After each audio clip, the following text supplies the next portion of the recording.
عليكم ورحمة الله وبركاته.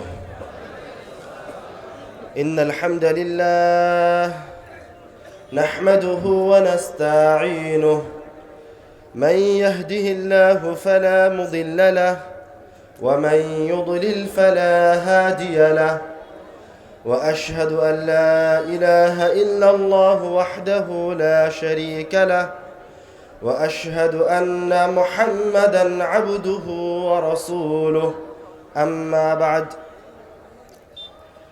যাবতীয় প্রশংসা সেই মহান রব্বুল আলামিনের শানে নিবেদিত,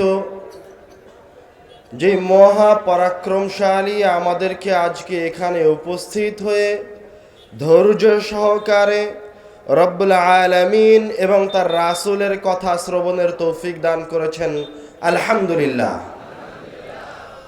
দরুদ ও সালাম বর্ষিত হোক প্রিয় নবী আহমদে মুস্তাফা মুহাম্মদে মুস্তাফা সৈয়দুল আম্বিয়া ওয়াল মুরসালিনের প্রতি, যার উপর দরুদ পাঠ করাকে আমাদের জন্য ইবাদত করে দেওয়া হয়েছে। সকলেই বলি সাল্লাল্লাহু আলাইহি ওয়াসাল্লাম। আপনারা দীর্ঘ সময় ধরে বসে আছেন, এ কথা ঠিক, তার মানে এই নয় যে আমাদের কথা শেষ হয়ে গেছে। আপনি যখন বাসা থেকে বের হয়েছেন তখন আপনার অন্তরে নিয়াত ছিল প্রোগ্রামে গিয়ে আব্দুর রাজ্জাক বিন ইউসুফ শায়েখের মুখে আল্লাহ রাসূল সাল্লাল্লাহু আলাইহি ওয়াসাল্লামের হাদিসের অনুবাদ শুনব ইনশাআল্লাহ। যখন আপনি এই প্রতিজ্ঞাবদ্ধ হয়েছেন তখন শয়তানও প্রতিজ্ঞাবদ্ধ হয়েছে যে ওই ব্যক্তিটা কিভাবে আব্দুর রাজ্জাক বিন ইউসুফের মুখে হাদিসের অনুবাদ শুনে দেখা যাক, আমিও বাধা সৃষ্টি করব। এর মানে এই নয় যে আপনি প্রোগ্রামে উপস্থিত হয়ে গেছেন এই জন্য শয়তান আপনাকে বিভ্রান্ত করতে পারবে না। এর মানে এই নয় যে আপনি কোরআন মাজিদের একটা আয়াত পড়ে নিয়েছেন বা একটা হাদিসের অনুবাদ শুনে নিয়েছেন এই জন্য শয়তান আপনাকে বিভ্রান্ত করতে পারবে না। আপনি যতক্ষণ আছেন ততক্ষণ পর্যন্ত শয়তান আপনাকে বিভ্রান্ত করার চেষ্টা করতেই থাকবে। ও আব্দুর রাজ্জাক বিন ইউসুফ পর্যন্ত পৌঁছাতেই দিবে না। বুঝতে পারেননি কথা? এই জন্য জানতে হবে যে একজন শয়তানও আছে এবং জানতে হবে ফেরেশতারাও আছে। তো ফেরেশতা আপনাকে ভালো কাজের প্রতি থাকতে সহায়তা করবে, আর শয়তান আপনাকে ভালো কাজে বাধা দানে জান প্রাণ বাজি রেখে চেষ্টা করবে। খবরদার, যেভাবেই হোক, যে কোনো মূল্যে হোক না কেন, কষ্ট করে হলেও কথা শুনে এবং সেগুলি মানার চেষ্টা করে বিদায় নিতে হবে ইনশাআল্লাহ। আজও অবধি আব্বু কথা বলার সময় যত হাদিসের অনুবাদ করে, আমরাও আজ পর্যন্ত তার সমান হাদিসের অনুবাদ করতে পারি না। আল্লাহ রাব্বুল আলামিন এই মাওহেবা বাংলা ভাষাভাষীদের মাঝে যদি দুইজন বা একজনকে দিয়ে থাকেন তো তিনিই আব্দুর রাজ্জাক বিন ইউসুফ। এইটা এই বাংলাদেশের সকল বিদ্বান স্বীকৃতি দেয়, হানাফি হোক, আহলে হাদিস হোক, শাফিঈ হোক অথবা অন্য কোনো ঘরানার হোক।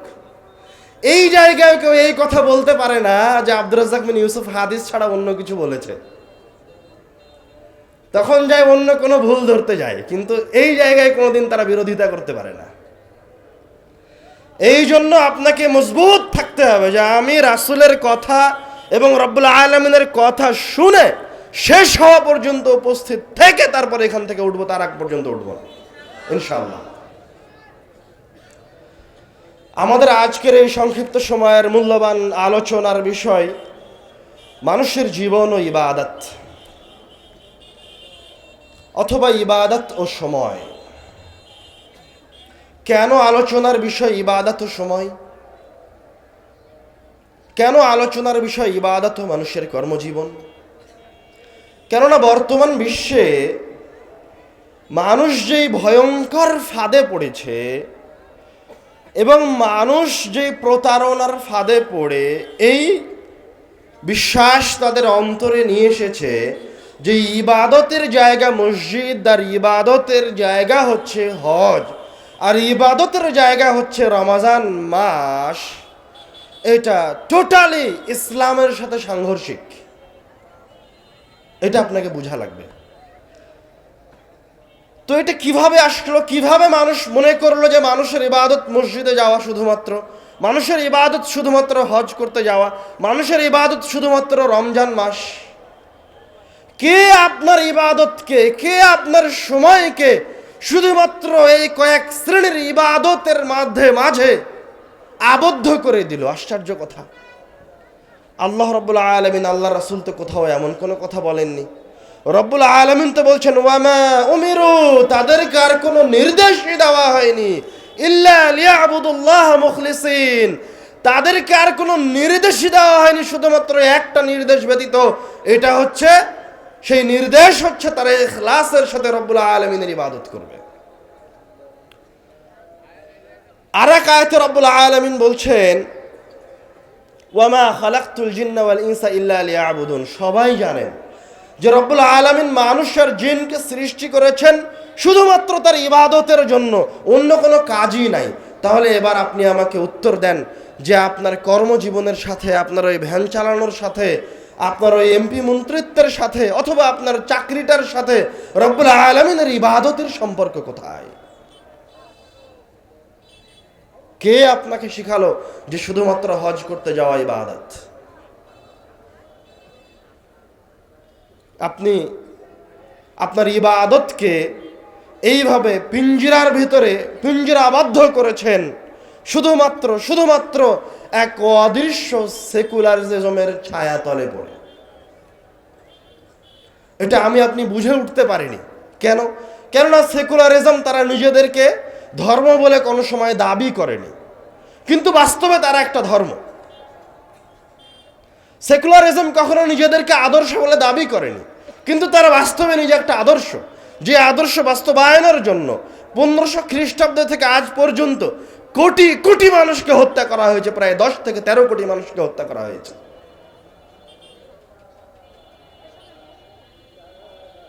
তো শুরু করা যাক এই সেকুলারিজমের উত্থান থেকে, তারপরে আমরা ফিরে আসব আমার আপনার জীবনের প্রতিটা সেকেন্ডের সাথে রব্বুল আলামিনের সম্পর্ক কি, আমার আপনার জীবনের প্রতিটা সেকেন্ডকে কিভাবে আমরা রব্বুল আলামিনের ইবাদতে রূপান্তরিত করতে পারি। ওখান থেকে শুরু করলে বুঝতে সহজ হবে কিভাবে জাল বিছানো হয়েছে, কোন ফাঁদের ভিতরে আপনি পা দিয়েছেন। এটা যদি আপনি বুঝতে না পারেন তো আপনি যত যাই করেন না কেন এখান থেকে বের হয়ে আসতে পারবেন না। যখন ইসলাম ধর্ম আসলো এবং অর্ধ পৃথিবী মুসলমানদের কবলে চলে আসলো এবং মুসলমানরা শিক্ষা দীক্ষায় উন্নত হয়ে গেল, আধুনিকতার যুগে পদার্পণ করলো, বিশেষ করে যখন স্পেনে ইসলাম আসলো এবং স্পেন থেকে জ্ঞান ও বিজ্ঞান ছড়িয়ে পড়তে লাগলো, তখন সেটা প্রায় 800 খ্রিস্টাব্দের দিকে। তখনও ইউরোপ সাম্রাজ্যগুলি অন্ধকারে বসবাস করে। ওরা জানে না আধুনিকতা কি জিনিস, ওরা জানে না পবিত্রতা কি জিনিস, ওদের কাছে কোনো জ্ঞান বিজ্ঞান বলতে কোনো কিছু নাই। পুরো ইউরোপ সাম্রাজ্য চলে তাদের পাদ্রীদের, খ্রিস্টানদের গির্জার পাদ্রীদের নির্দেশ অনুযায়ী।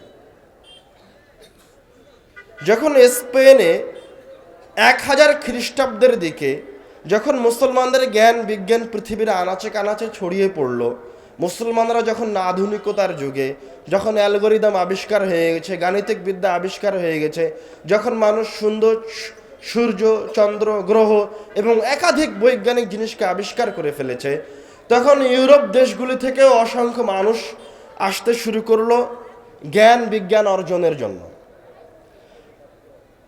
মুসলমানরা জ্ঞান বিজ্ঞান বিলিয়ে দিচ্ছে, উপস্থিত ওই সময়ে খ্রিস্টানরা এই জ্ঞান বিজ্ঞানকে দমিয়ে রাখার জন্য খ্রিস্টান পাদ্রীদের নির্দেশে বিজ্ঞানীদের ওপর বর্বর জুলুম চলমান। যেমন গির্জার নির্দেশে তারা কোনো বিজ্ঞানীকে আগুনে জ্বালিয়ে হত্যা করেছে, কোনো বিজ্ঞানীকে জেলের ভিতরে ঢুকিয়ে রেখেছে, কোনো বিজ্ঞানীকে তারা জনসম্মুখে গণপিটুনি দিয়ে হত্যা করেছে। কেননা খ্রিস্টান ধর্মের সাথে সরাসরি বিজ্ঞান হচ্ছে সাংঘর্ষিক। যখনই কোনো বৈজ্ঞানিক থিওরি আসে তখন সেটা পাদ্রীরা কুফরি আকীদা বলে আখ্যা দেয়। যখন কুফরি আকিদা বলে আখ্যা দেয় তখন তাকে হত্যা করা বাধ্যতামূলক হয়ে যায়। কিন্তু যখন মুসলমানদের কাছ থেকে জ্ঞান বিজ্ঞান শিখে আসলো ইউরোপিয়ানরা, তখন তারা এটা স্পষ্টভাবে বুঝতে পারলো যে আমাদের ধর্মের সাথে বিজ্ঞানকে চালানো সম্ভব নয়, আমাদের ধর্মের সাথে কর্মজীবন চালানো সম্ভব নয়, আমাদের ধর্মকে গির্জার মাঝে সীমাবদ্ধ করে দিতে হবে। এই শুরু হলো খ্রিস্টানদের আন্দোলন, গির্জার বিরুদ্ধে, গির্জার নির্যাতনের বিরুদ্ধে, বিজ্ঞানকে বাস্তবায়ন করার জন্য, এক আধুনিক যুগে পদার্পণ করার জন্য যে বিদ্রোহ শুরু হলো, এই বিদ্রোহের নাম হচ্ছে প্রোটেস্ট্যান্ট আন্দোলন। 1500 খ্রিস্টাব্দের দিকে প্রোটেস্ট্যান্ট আন্দোলন চূড়ান্ত আকার ধারণ করলো, তারা বিজয় অর্জন করলো। এবার ধর্মকে তারা গির্জার ভিতরে আবদ্ধ করে দিল এবং নিজেরা তাদের দেশের জন্য এবং বিজ্ঞান চর্চার জন্য কিছু রুলস, নিয়ম কানুন তৈরি করলো, যেগুলো নিয়ম কানুন অধিকাংশই মুসলমানদের ফিকহ এবং মুসলমানদের জ্ঞান ও বিজ্ঞান থেকে নেওয়া। এবং তারা এই জ্ঞান বিজ্ঞানের যুগে পদার্পণ করেই এই সমস্ত খ্রিস্টানরা যাদের কাছ থেকে জ্ঞান বিজ্ঞান অর্জন করেছিল সেই স্পেনে হামলা চালালো। স্পেনে যত আলেম ওলামা ছিল, যত মানুষ ছিল, যত মুসলমান ছিল, সবাইকে গণহারে হত্যা করলো। এক গ্রানাডার মসজিদে প্রায় ৭৭,০০০ মুসলিম নর নারীকে একসাথে আগুনে জ্বালিয়ে মেরে ফেলল। এবং পরবর্তীতে তারা স্পেনে কোনো মানুষকে মুসলিম নামে জীবনযাপন করতে দেয়নি। এবং বর্তমান সময়ে এসেও স্পেনের মাটিতে বাইবর্ন মানে জন্মগত কোনো মুসলমান নাই। এইভাবে তারা স্পেন থেকে মুসলমানদেরকে নিধন করলো। শুরু হলো ইউরোপিয়ানদের দেশ দখলের খেলা, অর্থ সম্পদের লোভ লালসা। স্পেন থেকে শুরু করে এশিয়া, আফ্রিকা, আরব সাম্রাজ্যের অধিকাংশ দেশকে তারা তাদের সাম্রাজ্যের অধীনে নিয়ে আসলো, উপনিবেশ তৈরি করলো। তারা এই সমস্ত অঞ্চলগুলো, এশিয়া, আফ্রিকা যা তারা দখল করলো শুধুমাত্র এই সমস্ত দেশ থেকে সম্পদকে নিয়ে যাওয়ার জন্য ইউরোপ কান্ট্রিগুলিতে। পুরো পৃথিবীকে তারা উপনিবেশে পরিণত করে দিল। তাদের এই উপনিবেশ সিস্টেম আনুমানিক প্রায় 200-300 বছর পর্যন্ত চলতে থাকলো। যখন মানুষ তাদের নির্যাতন আর সহ্য করতে পারল না, ঘরে ঘরে আন্দোলন শুরু হলো। যেমন আমাদের 47-এর সময়ে যে আন্দোলন হলো, ভারত পাকিস্তান 2 ভাগে ভাগ হয়ে গেল, তখন তো প্রত্যেকটা ঘরে ঘর থেকে আন্দোলন এসেছে ব্রিটিশদের বিরোধী। এইরকম আন্দোলন পুরো পৃথিবীতে হয়েছে। তখন ওরা এটা অনুভব করলো যে এইভাবে আর স্বৈরা শাসন দিয়ে এই পৃথিবী শাসন করা সম্ভব নয়। তখন তারা এবার একটা নতুন আদর্শ নিয়ে আসলো, নতুন একটা পদ্ধতি আবিষ্কার করলো। তারা এই সমস্ত সাম্রাজ্যগুলিকে কয়েক খণ্ডে বিভক্ত করে দিল। যেমন আপনি পাক ভারত ভালো বুঝবেন। পাক ভারতে ব্রিটিশ বিরোধী জেহাদি আন্দোলন সর্বপ্রথম কারা করেছিল? আহলুল হাদিসরা করেছিল। সৈয়দ আহমদ বেরলভি সর্বপ্রথম লিখিত আকারে এবং ঘোষণা দিয়ে ব্রিটিশদের বিরুদ্ধে যুদ্ধ ঘোষণা করেছিলেন। এবং আহলে হাদিসরা সরাসরি তাদের সাথে যুদ্ধে নেমেছিলেন। এবং অসংখ্য আহলে হাদিস, হাজার হাজার আহলে হাদিস 200 বছরে শাহাদত বরণ করেছেন। কিন্তু যখন দেশের ভাগ বাটোয়ারা আসলো, যখন তারা বুঝতে পারলো এই দেশকে আর আমাদের ক্ষমতায় রাখা সম্ভব নয়, তখন যারা তাদের আদর্শকে বহন করত তাদেরকে তাদের কাছে টেনে নিয়ে এবার নিজেরাই, ইউরোপিয়ানরাই যারা এতদিন এই দেশ ডাকাতি করলো, ওরা এবার বলে উঠলো যে এই দেশে আর কেউ ডাকাতি করতে পারবে না, এবার এই দেশে নিরাপত্তা দেওয়া হবে। যারা তাদের আদর্শ গ্রহণ করেছিল তাদের হাতে তারা ক্ষমতা দিয়ে দেশকে 3 ভাগে ভাগ করে দিয়ে চলে গেল। ফলত যে সমস্ত আহলে হাদিসরা আন্দোলন করেছিল তাদের হাতে ক্ষমতার কোনো কিছু আসলো না। এবং এই সমস্ত দেশ পরিচালনার জন্য তারা একটা মূলনীতি দিয়ে গেল, সেটা হচ্ছে গণতন্ত্র। ঠিক তেমনি ভাবে যদি আপনি আরব বিশ্বের দিকে তাকান, আমাদের দেশে তো একাধিক মাযহাব আছে, ফেরকা আছে, দল আছে, শত শত রকমের দল আর ফেরকা আছে। কিন্তু আরব বিশ্বের যদি তাকান, তাহলে পুরো আরব বিশ্ব এক ভাষায় কথা বলে, আরবি। সৌদি, কুয়েত, কাতার, বাহরাইন, সুদান, মরিতানিয়া পর্যন্ত সবাই আরবি ভাষায় কথা বলে। সবার সংস্কৃতি কাছাকাছি এক, সবাই একই আকীদার অনুসারী। দ্বীনের মাঝে তাদের সরিষা সমপরিমাণ মতভেদ নাই। কিন্তু এই সাম্রাজ্য, এই আরব বিশ্ব 22টা ভাগে বিভক্ত। বলেন এবার যে 22টা ভাগে বিভক্ত করা হয়েছে ইসলাম কায়েম করার জন্য। এই 22টা দেশের যারা স্বাধীনতা দিয়েছে, যারা স্বাধীনতা ঘোষণা করেছে, ওরা হচ্ছে ইউরোপিয়ানরা, যারা আগে এই দেশকে তাদের কলোনিয়াল সিস্টেমের আওতায় রেখেছিল, যারা এই সমস্ত দেশ থেকে কর সংগ্রহ করত, যারা এই সমস্ত দেশের মানুষের উপর নির্যাতন চালাত। আবার পাক ভারতে ফিরে আসেন। 47 গেল, যে সমস্ত মুসলমানেরা লিল্লাহি তাকবীর আল্লাহু আকবার ধ্বনি দিয়ে জিহাদের মাঠে নেমেছিল, এই দেশের বাংলাদেশিরা, এদেশের বাঙালিরা, আর ওই পূর্ব পাকিস্তান, পশ্চিম পাকিস্তানের মুসলমানেরা সবাই একসাথে এক স্লোগান দিয়েছিল, তেরা মেরা রিশতা কিয়া, তোমার আমার সম্পর্ক কি, লা ইলাহা ইল্লাল্লাহ, আল্লাহ ছাড়া কোনো মাবুদ নাই। এই এক রিশতার উপরে এক পতাকা তলে লেগে যারা যুদ্ধ করলো, জিহাদ করলো, যখন দেশ বন্টন করা হলো তখন আর এদের হাতে কিছু নাই। সবাই সবার ঘরে ফিরে গেল, ক্ষমতা চলে গেল আবার বামপন্থীদের হাতে, যারা গণতন্ত্র প্রতিষ্ঠা করবে।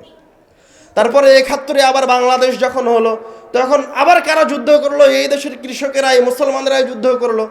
যাদেরকে যুদ্ধের মাঠে নামানো হলো, তাদেরকে শাহাদতের তামান্নার কথা বলে এই যুদ্ধ করানো হয়েছে। ওরা শহীদ হওয়ার জন্য যুদ্ধ করেছে। কিন্তু যখন যুদ্ধে জয় চলে আসলো, পাকিস্তানিরা পালিয়ে গেল, তখন আবার ক্ষমতা কি তাদের হাতে দেওয়া হয়েছে? কোনো আলেম ওলামার হাতে দেওয়া হয়েছে ক্ষমতা? দেওয়া হয়নি। ঘুরে ফিরে আবার যারা সেকুলার পন্থী ছিল, যারা ইউরোপিয়ান কালচারকে বিশ্বাস করত, তাদের হাতে দেওয়া হলো। তার চাইতে উজ্জ্বল, একদম দিনের আলোর মতো আপনার সন্তানেরাই যে যুদ্ধ করলো। 2024-এর 36শে জুলাই যাত্রাবাড়ির নিচে যে সমস্ত ছাত্রগুলি মারা গেল, সবাই ছিল বড় বড় জুব্বা আর মাথায় টুপি দিয়ে। ওদেরকে এভাবে ব্রাশ ফায়ার করে হত্যা করা হলো। কত প্রতিষ্ঠানের, কত মাদ্রাসার ছাত্র মারা গেল তার হিসাব নাই। যে সমস্ত জেনারেল ছাত্ররা মারা গেল, তারাও এই জন্য মারা গেল যে তারা শহীদ হয়ে যাচ্ছে, দেশকে বাঁচানোর জন্য তারা শহীদ হয়ে গেল।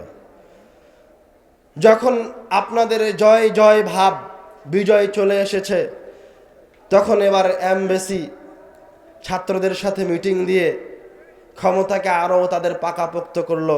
যারা আবার গণতন্ত্র বাস্তবায়ন করবে, যারা তাদের আদর্শকে মনে প্রাণে বিশ্বাস করে, তাদের হাতে পুনরায় ক্ষমতা অর্পণ করলো। আমার আপনার কিছু নাই, আমার আপনার কোনো ক্ষমতাই নাই। মানে বারবার, যতবার আপনি যুদ্ধ করেছেন, ততবার আপনার কাছ থেকে কৌশলে, আপনার কাছ থেকে এগুলো তারা নিয়ে নিয়েছে। এবং বারবার তারা আপনাকে বোঝানোর চেষ্টা করেছে যে আমরা তোমাদের স্বাধীনতা নিশ্চিত করব, আমরা তোমাদের অধিকার নিশ্চিত করব। এবং এই জায়গায় আপনাদেরকে আবার স্মরণ করিয়ে দেই, ওই যে 1500 খ্রিস্টাব্দে প্রোটেস্ট্যান্ট আন্দোলন শুরু হলো এবং তারা ধর্মকে গির্জার ভিতরে করে দিল আর নিজেরা একটা আদর্শ প্রতিষ্ঠা করলো। ওরা কিন্তু খ্রিস্টান, যারা এই প্রোটেস্ট্যান্ট আন্দোলন করেছে, যারা সেকুলার, যারা এই আদর্শকে নিয়ে আসলো, ওরা কিন্তু খ্রিস্টান। কথা কি বুঝতে পারছেন? তো খ্রিস্টানরা তাদের ধর্মের জন্য একটা বিধান নিয়ে আসলো এবং খ্রিস্টানরা রাষ্ট্র পরিচালনার জন্য একটা আদর্শ নিয়ে আসলো। দুইটাই খ্রিস্টানদের বানানো। এবং এই সেকুলারিজমের ছায়াতলে তারা এক এক সময় এক একটা নাম দিয়েছে। ওরাই খ্রিস্টানরাই খ্রিস্টান আদর্শ, খ্রিস্টান ধর্ম বাস্তবায়নের জন্য এবং তাদের নীতিকে বাস্তবায়নের জন্য তারা এক সময় সমাজতন্ত্র নিয়ে এসেছে। বলেছে সমাজতন্ত্র নাগরিকের, প্রত্যেকটা নাগরিকের অধিকার সংরক্ষণ করবে এবং সবাই সমান ভাগ পাবে। এবং ওই সময় যে সমস্ত মুসলমানেরা তাদের দাবিদারি করেছিল, ওরা কোরআন হাদিস থেকে, রাসূলের জীবনী থেকে, সাহাবায়ে কেরামগণ, খলিফাগণের জীবনী থেকে দলিল দিয়েছে। সমাজতন্ত্র কি জানেন? সমাজতন্ত্র হচ্ছে সবাই কাজ করবে এবং সবাইকে সমান, দিন শেষে সবাইকে সমান বেতন দেওয়া হবে। এটা হচ্ছে সমাজতন্ত্র। তো ইসলামের যারা মুসলমানরা ছিল তাদের দাবিদারি করতো। তারা কিভাবে সমাজতন্ত্রের দলিল নিয়ে আসলো? ওরা বলল যে আল্লাহ রাসূল সাল্লাল্লাহু আলাইহি ওয়াসাল্লামের কোনো ওয়ারিস ছিল না, এর মানে প্রমাণ করো যে আল্লাহ রাসূল সাল্লাল্লাহু আলাইহি ওয়াসাল্লাম ইসলামকে সমাজতন্ত্র করে রেখে গেছেন। নাউজুবিল্লাহ। সমাজতন্ত্রবিদরা আবার দলিল নিয়ে আসলো যে আবু বকর রাদিয়াল্লাহু তাআলা আনহু যখন খলিফা হলেন তখন তিনি তার ব্যবসা তো ছেড়ে দিলেন, বাইতুল মাল থেকে তার পরিবার পরিচালনার জন্য যতটুকু অর্থ প্রয়োজন তার থেকে তিনি 1 দিনারও বেশি নেননি। তার মানে এটা প্রমাণ করে যে সমাজতন্ত্রই হচ্ছে প্রকৃত ইসলাম। নাউজুবিল্লাহ।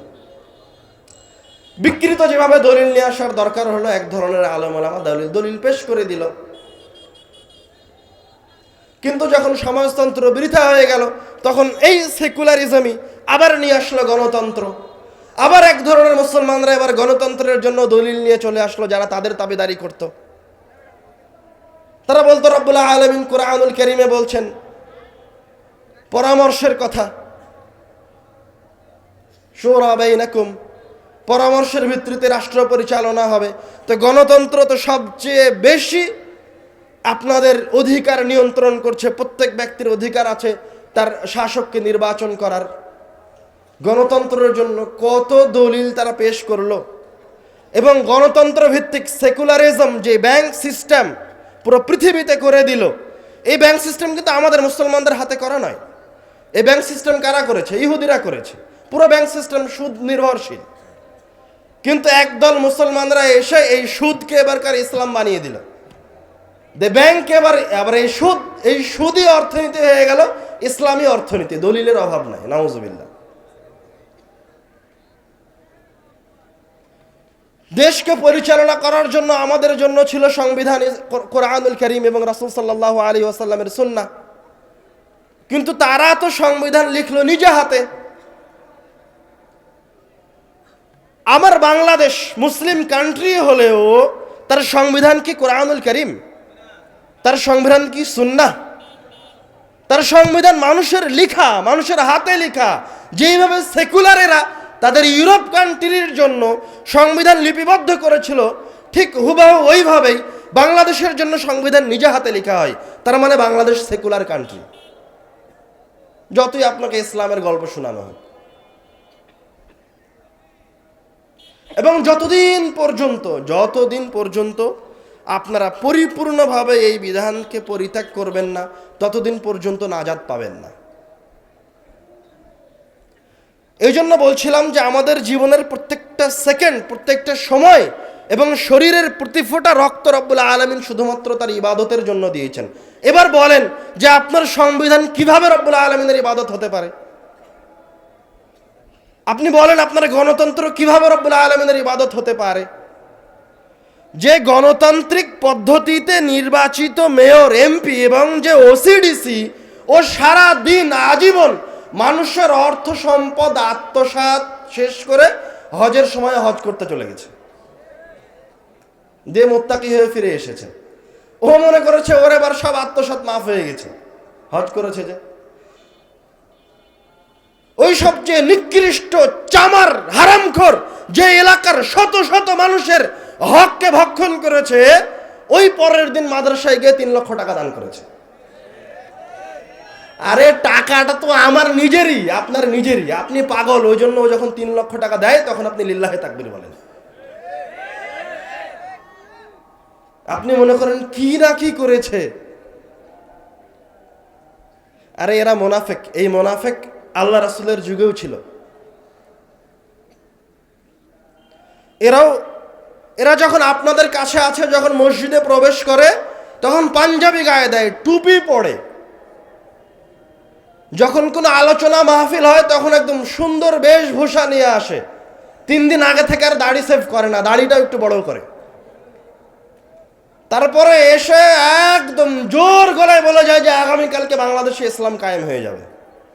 আপনি 1 ঘন্টা ওকে ফলো করেন, 1 ঘন্টা পরে দেখবেন কোনো টকশোতে গিয়ে কোনো মহিলা মানুষের সাথে বসে আছে, নয়তো এম্বাসিতে গিয়ে বলছে যে আমরা আপনাদের সাথে আছি। হুবাহু একদম তাদের কথা হুবাহু ওইভাবেই ছবির মতো রব্বুল আলামিন কোরআনুল কারিমে তুলে ধরেছেন। হুবাহু ওই ঘটনা আল্লাহ রাসূলের সাথেও ঘটেছে। আল্লাহ রাব্বুল কোরআনুল কারিমে সূরা বাকারায় বলছেন, ওয়া ইযা লাকুল্লাযীনা আমানু ক্বালু আমান্না, যখন এই সমস্ত মুনাফিকেরা মুসলমানদের সাথে সাক্ষাৎ করে, যখন এই স্টেজে আসে, মাদ্রাসায় আসে, তখন বলে যে আমরা মুমিন। ক্বালু আমান্না, আমরা ঈমান এনেছি। ওয়া ইযা খালাউ ইলা শায়াতিনহিম, এবং যখনই তারা তাদের শয়তান দোসরদের কাছে যায়, ওই শয়তানগুলির কাছে যায়, তখনই ওদেরকে গিয়ে বলে আমরা ওদের সাথে একটু উপহাস করার জন্য গেছিলাম। হুবাহু ওদের উদাহরণ রব্বুল আলামিন কোরআনুল কারীমে ধরে রেখেছেন। আপনি পাগল হচ্ছেন কেন? রব্বুল আলামিন তো আপনার প্রতিটা সেকেন্ড, প্রতি ফোঁটা রক্ত দিয়েছে রব্বুল আলামিনের ইবাদতের জন্য। আপনি কিভাবে একজন নিকৃষ্ট ব্যক্তির নাম নিয়ে বলছেন যে অমুকের চরিত্র ফুলের মতো পবিত্র? এবার আমি আমাদের মূল আলোচনার দিকে ফিরে আসি। আমাদের জীবনের প্রতিটা সেকেন্ড কিভাবে ইবাদতে রূপান্তরিত হতে পারে।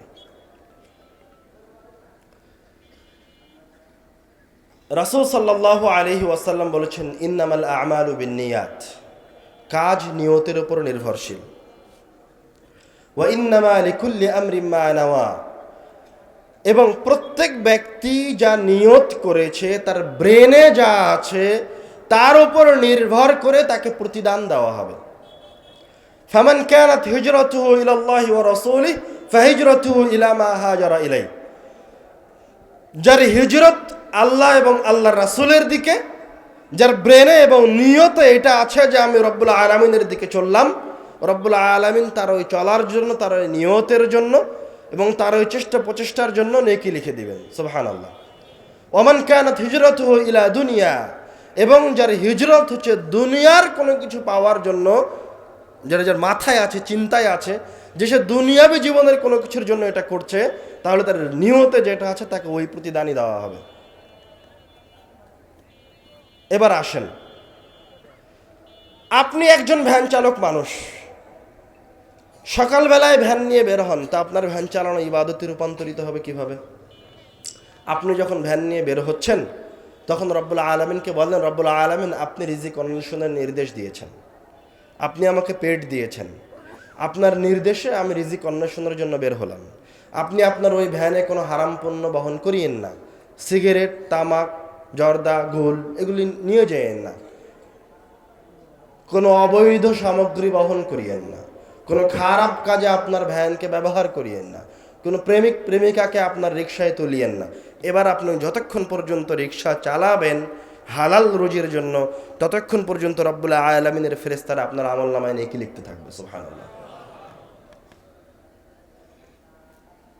এইভাবে আপনার জীবনের সকল কাজ, যেই চাকরির জন্য আপনি সকালবেলায় বের হলেন, সেই চাকরির জন্য আপনি নিয়ত করেন, হে আল্লাহ এই চাকরি করছি, তুমি আমাকে যে দায়িত্ব দিয়েছো, আমার সন্তান সন্ততির ভরণ পোষণের দায়িত্ব দিয়েছো, সেই দায়িত্ব এবং সেই হক 100% প্রতিপালন করার জন্য, সেই হক আদায় করার জন্য। এবার আপনি যতক্ষণ আপনার এই চাকরির সাথে নিয়োজিত আছেন, ততক্ষণ পর্যন্ত রব্বুল আলামিনের ফেরেশতারা আপনার আমলনামায় নেকি লিখবে। তো আপনি তো জানেনই না যে আপনার এই চাকরি ইবাদতে রূপান্তরিত হতে পারে। আপনার প্রচন্ড খুব শক্ত নিয়ত, চাকরি পেয়ে প্রথম মাসের বেতন দিয়ে বাড়িতে টেলিভিশন কিনব, আপনার চিন্তাই খারাপ। চাকরি পাওয়ার পরে বউকে নিয়ে পার্কে ঘুরতে যাবে, ওর চিন্তা ভাবনাই খারাপ। মানে ওর জন্য আর ফেরেশতারা তার এই কাজের কোনো প্রতিদান লিখবে না, লিখলে পাপ লিখবে। এইভাবে মানুষের জীবনের প্রত্যেকটা সময়কে ইবাদতে রূপান্তরিত করতে হবে। আপনি যখন রাত্রে ঘুমাতে যাচ্ছেন, আপনি আপনার ঘুমকে ইবাদতে রূপান্তরিত করেন। কিভাবে? ঘুমানোর সময় দোয়া পড়ে ঘুমান এবং মনে মনে সংকল্প রাখেন যে আমাকে ফজরের সময় উঠতে হবে, জামাতে সালাত আদায় করতে হবে। আপনি ঘুমিয়ে আছেন, রব্বুল আলামিনের ফেরেশতারা আপনার জন্য নেকি লিপিবদ্ধ করছে। সুবহানাল্লাহ। সারাটা জীবনই ইবাদত, ইবাদতের বাইরে কোনো কিছুই নাই একজন মুমিনের। এবার আসেন শাসকের, এই শাসন ক্ষমতাও মুসলমানদের জন্য ইবাদত। কেউ যদি ন্যায় পরায়ণতার সাথে শাসন ক্ষমতা পরিচালনা করে, কোনো প্রকার দুর্নীতি না করে, ন্যায় বিচার বজিয়ে রাখে, রাসূল সাল্লাল্লাহু আলাইহি ওয়াসাল্লাম বলছেন, সাবআতুন ইউযিল্লুহুমুল্লাহু তাআলা ফি যিল্লিহি ইয়াওমা লা যিল্লা ইল্লা যিল্লুহ। রব্বুল আলামিন কিয়ামতের দিনে 7 শ্রেণীর মানুষকে আরশের নিচে ছায়া দিবেন। তার প্রথম শ্রেণীর মানুষ হচ্ছে ইমামুন আদিল, ন্যায় পরায়ণ পরিচালক, ন্যায় পরায়ণ শাসক, ন্যায় পরায়ণ প্রতিনিধি। সুবহানাল্লাহ। আপনি এখন এলাকার মেম্বার, আপনি এই দায়িত্ব, মানুষ যদি আপনাকে দায়িত্ব গ্রহণ করেন, ন্যায় পরায়ণতার সাথে পরিচালনা করেন, যদি আপনি আপনার এই মেম্বারই ন্যায় পরায়ণতার সাথে পরিচালনা করেন, তো কিয়ামতের দিনে আপনার জন্য রব্বুল আলামিনের আরশের নিচে ছায়া অপেক্ষা করছে। সুবহানাল্লাহ। এইভাবে যে একটা প্রতিষ্ঠান পরিচালনা করছে, সে যদি ন্যায় পরায়ণতার সাথে তার ওই প্রতিষ্ঠান পরিচালনা করে, তাহলে কিয়ামতের দিন রব্বুল আলামিনের আরশের ছায়া নিচে আশ্রয় পাবে। সুবহানাল্লাহ। এইভাবে এক একটা কাজের, এক একটা কর্মের বিভিন্ন ধরনের প্রতিদান রব্বুল আলামিন দিয়ে রেখেছেন। আমরা সেই দিকে লম্বা করছি না। এবার আসেন, সময়ের মাঝে মাঝে রব্বুল আলামিন আবার কিছু বিশেষ ইবাদত দিয়ে রেখেছেন, যেগুলির আবার বিশেষ অফার আছে, বিশেষ সুবিধা আছে। যেমন রব্বুল আলামিন আপনাকে আপনার বাড়ি থেকে বের হওয়াটাকে ইবাদতে পরিণত করতে বলেছেন। কোনো বান্দা যখন বাসা থেকে বের হচ্ছে, তখন যদি সে বিসমিল্লাহি তাওয়াক্কালতু আলাল্লাহ লা হাওলা ওয়ালা কুওয়াতা ইল্লা বিল্লাহ বলে বের হয়, তোর বাসা থেকে বের হওয়াটা ইবাদতে রূপান্তরিত হয়ে গেছে, তার জন্য নেকি লেখা হবে। এবং এই দোয়াটা বলার জন্য তার আমল নামা এবং তার আরও কিছু অতিরিক্ত উপকারিতা রয়েছে।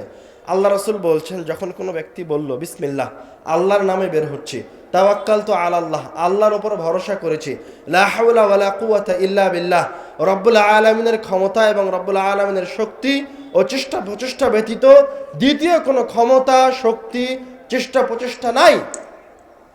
রাসূল সাল্লাল্লাহু আলাইহি ওয়াসাল্লাম বলছেন, ও আপনি এই দোয়া পড়েছেন, সাথে সাথে 3টা জিনিস হয়ে গেছে। এক, হুদিয়া, রব্বুল আলামিনের পক্ষ থেকে আপনাকে হেদায়েত দেওয়া হয়েছে। সুবহানাল্লাহ। 2, আপনি যে কাজের জন্য বের হচ্ছেন, সেই কাজকে আপনার জন্য সহজ করে দেওয়া হয়েছে। সুবহানাল্লাহ। উপায় বাতলে দেওয়া হয়েছে। 3, এই সফরে আপনার যে বিপদে পড়ার কথা ছিল, রব্বুল আলামিন সেই বিপদকে আপনার উপর থেকে তুলে দিয়েছেন। সুবহানাল্লাহ। এক দোয়ায় 3টা উপকার একসাথে।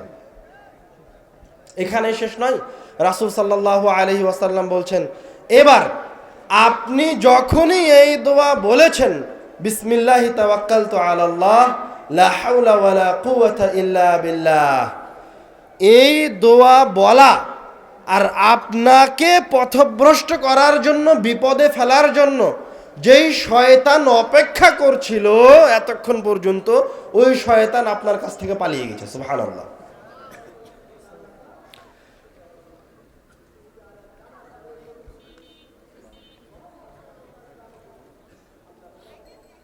বিসমিল্লাহি তাওয়াক্কালতু আলাল্লাহ লা হাওলা ওয়ালা কুওয়াতা ইল্লা বিল্লাহ, এই দোয়া বলে আপনি বাড়ি থেকে বের হয়েছেন, আর সাথে সাথেই যেই শয়তান আপনাকে বিপদে ফেলার জন্য অপেক্ষা করছিল, সে পালিয়ে গেছে।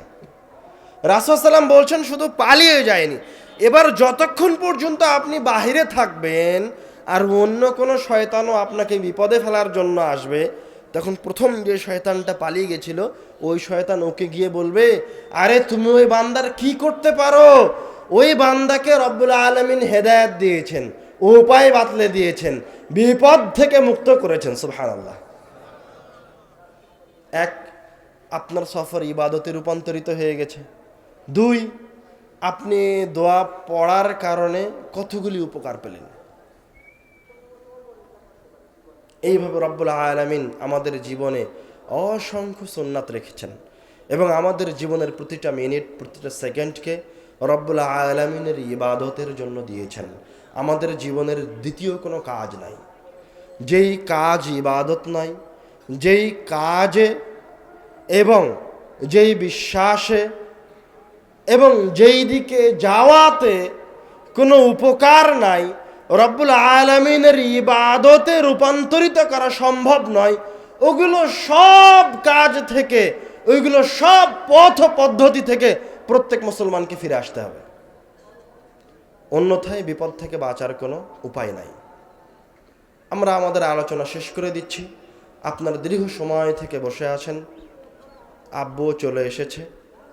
পরিশেষে আমি আপনাদেরকে আবারও যে ইতিহাস শুরু করেছিলাম সেই ইতিহাসেরকে সামনে রেখে আরও দুই একটা কথা বলতে চাই। সেটা হচ্ছে, আপনাদেরকে ধোকায় ফেলার জন্য, আপনাদেরকে প্রতারণায় ফেলার জন্য যেই সিস্টেম তারা তৈরি করে রেখে গেছে, এই সিস্টেম থেকে যতদিন পর্যন্ত না প্রত্যেকটা মুসলমান বের হয়ে আসতে পারবে, ততদিন পর্যন্ত এই দেশে, এই পৃথিবীতে ইসলাম কায়েম করা রাষ্ট্রীয়ভাবে হোক, সামাজিকভাবে হোক, কোনোভাবেই সম্ভব নয়।